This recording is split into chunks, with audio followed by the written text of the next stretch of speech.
Bulan sa Setyembre, hingpit nang nagsugod ang school year 2021 to 2022. Bagong hagit na sab, alang sa atong mga teacher, estudyante, ingon man mga ginikanan ubos sa new normal nga edukasyon. Busa atong kumustahon, kung unsa kaandam ang atong mga teacher. Mga kapuso, Sanglit School is back. Sabay tang siren kung kamusta ba ang mga pagpangandam nga gihimo sa DepEd Cagayan de Oro Division.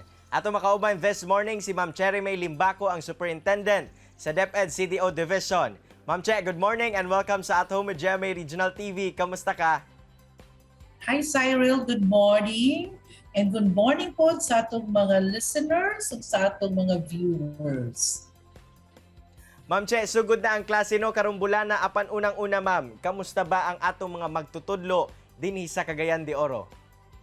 Well, happy to tell you nga ang atong mga magtutudlo karon sa DepEd Cagayan de Oro City. Kuan pa, alive, alert, and enthusiastic. Karong panahon na as of today, ang atong secondary students sa Cagayan de Oro, giabot na ta sa public school ang Isaya, 50,000. Sa atong pong elementary karon medyo natay struggle gamay sa atong elementary. Last year, ang atong enrollment sa atong elementary, 90,270. As of today, ang atong enrollment niya patat sa 86,594. Atong nakita say nga kinahanglan pa yung massive ang among campaign para to encourage ang atong mga parents nga ang ilang kinder, katong gaedad og 5 years old, ang grade 1 na 6 years old, ila nang ipa-enroll sa atong eskwelahan kay medyo mauni nga level nakita namo nga hinay ang iyang pagsaka. Ma'am, unsa po ba ang nakita ninyo nga rason nganong medyo ubos man ang ihap sa atong mga enrollment labi na sa kinder ug lower grades? Nakita man gud mo say nga uban ang enrollment nato sa atong kinder ug grade 1 medyo hinay. Ang usa sa reason nga nakita namo nga atong mga parents doon na sila difficulties sa pag-assist sa ilang mga bata pagtudlo o pagbasa o pagsulat.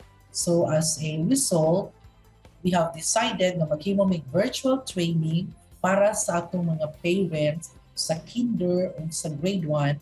Ang focus lang yun ang pagtudlo sa ilang mga bata unsaong pagsulat o pagbasa. Ma'am, sa milabay nga school year, unsa-unsa ba ang mga pagtulunan nga inyuhang nahibaw-an nga pwedeng ma-apply karong tuiga? Last year, ang among online classes nga gitawag nato karon nga Micronews, unong ra ka school ang nag-offer kay mumang gitong pagsugod sa pandemic. Nakita sa atong mga principals o mga teachers na murag na ay advantage ang online classes nga gitawag nato karon og Micronews. As a result sa Cagayan de Oro karon do na tay 300 ka sections nga nag-offer on Micronews classes. Kani atong Micronews o gitawag nato ni nga online class, gi-offer tani sa areas na dunay maayo nga internet connection. O secondly, ang willingness po sa parents nga ilang anak ibutang nila sa Micronews classes. Kaya nga mugasto baya bitaw og load o magkinalan og gadgets. So kami naami gi-prepare, so it's up to the parents kung willing ba sila ng ilang anak dito ibutang. Glad to hear nga aduna gayud mga adjustments ma'am para na sab sa atong mga estudyante. Apan Ma'am Che, kamusta pud ba ang mga kahimtang sa atong mga kagamitan nga kinahanglan karon nga school year? Aduna ba'y mga naguba nga kinahanglang tagaan og tagad? Ang atong mga modules last year ato magikip sa school. So naghimo mig inventory. Katong mga maayo pa nga modules ang gigamit, katong modules nga murag dili na gid maayo among gipulihan. Nagprint mi og bag-o. So sa pagkakaroon, pwede ko moingon nga ready na mi sa among modules up to the 4th quarter. Nice kay andam gayud kamo Ma'am Che sa mga gamit nga kinahanglan. Bitaw karong panahon na ma'am sa new normal setup sa pagtuon. Unsa ba kadakong tabang ang mga ginikanan sa pagtuon sa ilahang mga anak? Unsa kada pagtabang, of course kanang sa karon yung panahon nga nakita sa distance learning, gikinahanglan gyud namo ang tabang, operation, og support sa atong mga parents ug learning partners.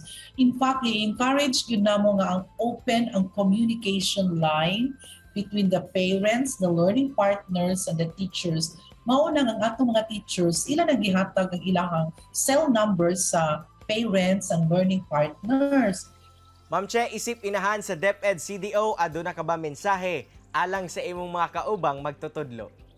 Okay. Salamat kay aning opportunity sa akong nga kaubang magtutudlo sa DepEd Cagayan de Oro City.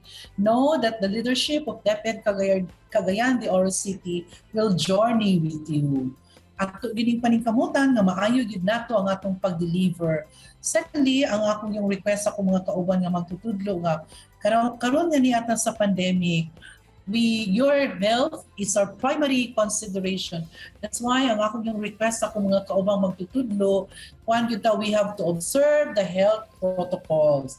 Like, kung mahimo during lunch break, kanang let us enjoy the company of ourselves. Let's learn to eat alone.